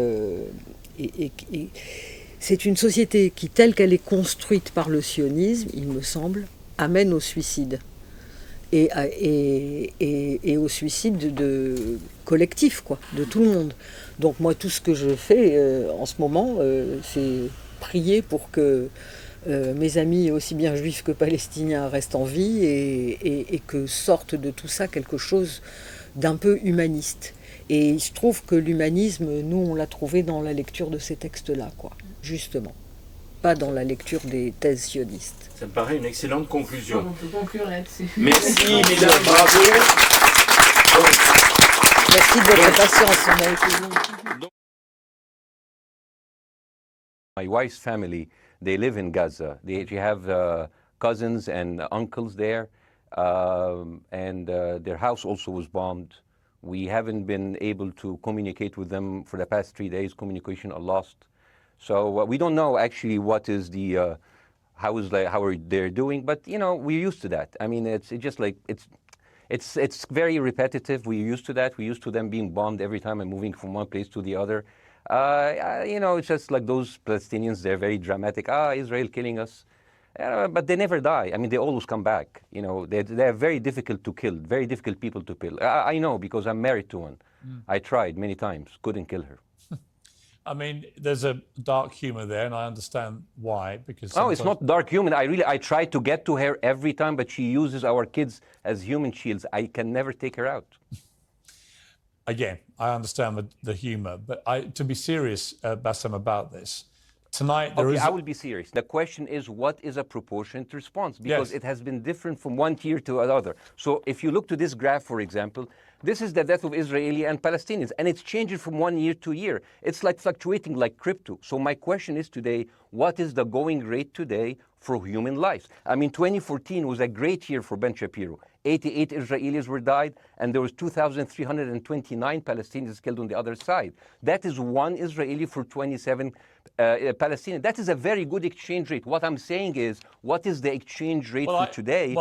You guys will be happy. That's my question. The reason that I'm using this is that, I mean, I can't remember what happened in 2014, and there was no music festival, but there must be something. I mean, they must do something. It is their fault. It has to be something. I mean, 2018, 300 Palestinians died. Who's counting, you know? So the thing is, what my question is, let's find what is the exchange rate for human life today so we know, expect the future death of Palestinians and we'll be happy to it. If you were Israel, what would you... If I was Israel. If you were Israel and that had happened to you, what would you think would be the appropriate way for the country to respond? I would do exactly like Israel did, kill as many people as possible since the world is letting me do it. I mean, I can do it because I can, you know. But the thing is, you know what, I agree with you. And you know what, I'm going to be even ahead of you because I see the question coming. Do you condemn Hamas for the atrocity? Yes, I condemn Hamas. I condemn Hamas. Hamas is the source of all evil. They're a reason for everything. And you know what, let's for a minute imagine a world without Hamas. Right. What will this word look like? Let's give this word a name, and let's name this word the West Bank. Hamas has absolutely no control in the West Bank, and since the beginning of this year, only through August, 37 Palestinian kids were killed. No music festival, no paragliding, no Hamas. Since the occupation of the West Bank, 7,000 Palestinians were killed. No music festival, no paragliding, no Hamas. I can go on and on and on and on. I really applaud Israel for doing one thing that no military force in the world does. Because I heard Ben Shapiro and I heard Ron DeSantis, and they said Israel is the only military force in the world that warns civilians before bombing them. I mean, how fucking cute. That is so nice of them. Because with this logic, if Russian troops started warning Ukrainians before bombing their houses, we're cool with Putin, right? I mean, okay, Habibi, you have warned them, go invade, it's fine, you have done your job. I mean, the thing is, And I understand, and I also heard Ben Shapiro talking about Human Shield. So you remember my wife's family, they live in Gaza. So I asked them, I told them, when Israel gives you the nice warning, the cute warning, does Hamas force you to stay in your home so you can be bombed and use as human shield? You know what? Hassan, here, my wife's cousin, he's a loser. You know, he told me, you know, when I asked him, does that happen? He told me, no. The lying son of a bitch lied to me. I told him, you don't understand. Ben Shapiro and Ron DeSantis keep saying that Israel warned you and Hamas asked you to stay put. So I told you, he's a loser. He never kept a job. He even failed in all of the interviews to become like a human shield. I would believe Ben Shapiro. If we agree that for the 14,000 casualties, I mean, who's counting, are human shield, does that mean that every single one of those civilians was standing, obscuring a military target behind them? Because that's a lot of weapons. I mean, Hamas is packing. No, of course it doesn't. And look, it doesn't. So there's some collateral damage. Lots of collateral damage. Yes. It's fine. Yeah, you kill some to save some, and then kill some more. Yeah, I agree. Yeah. Well, I agree. what would you think would be an appropriate response by Israel to what happened? Well, these are years of disproportionate responses of Israel. Right. Did it solve the solution? Did it solve the problem? Did it work before? So it will work. What will be the surprise this time? What will be the twist that will make this work this time? What will be different this time? Seriously, I mean, this is only the last 15 years. Nikki Haley, the American presidential candidate, said, we are in Israel in this because it's a fight between good and evil. Now, if you already decided someone is good, he can do no evil. And if you decided someone is evil, it's good to kill them. Killing them is good. You see, and the thing is, it is not like something new. I mean, I look at history and I see, I'm sorry to say that, but Westerners has always dealt like this with indigenous people. You first treated them like savages, Native American, First Nation, Aboriginal. They're savages. Kill all the savages. And then when they're almost extinct, you start feeling sorry for them, like animals. So maybe the solution is that we kill as many Palestinians as possible so the few of them that remains do not bother you. The way Hamas behaved on October the 7th was like savages, like a pack of savages. It was the worst atrocity against Jewish people since the Holocaust. There has to be, of course, there has to be a response. They should be eradicated. My question for you is, notwithstanding the history, Bassem, what is the proportionate response? But I don't know, but there's no Hamas in the West Bank and they're still dying there. So what's your excuse? I don't have any excuse. I'm not saying that you're making an excuse, but if you are adopting a certain point of view, you have to at least defend it. I'm telling you, there is no Hamas in the West Bank. What is the excuse? Not your excuse. What is the excuse to kill those people? Well, listen, this question of proportionality is one that... No, answer my question. I've been answering your question. You answer mine. It's actually not my job to answer your questions. Let's say, for example, Hamas ceased to exist, okay? Do you hear me? Yes. Yeah, Hamas ceased to exist today. Now, right now, in Palestine, in West Bank and Gaza, 20% of Palestinians go through Israeli prison system, whether imprisonment, whether interrogation, whether torture. And the rest of them, they live a life of daily loss of land, of homes, of life, and they are suffocated by this. So let me ask you something. If you are a Palestinian living into these conditions for decades, would you sympathize with your oppressor or sympathize with the people who claim they resist them even if they are terrorists? Israel always victimizes itself, and I have never seen a victim putting their oppressor under siege and bombing them 24/7. Israel wants you to believe that they are the victim. Dealing with Israel is so difficult. It's like being in a relationship with a narcissistic psychopath. He fucks you up, and then he makes you think it's your fault. All right, you look at Israel as Superman, but they're really Homelander.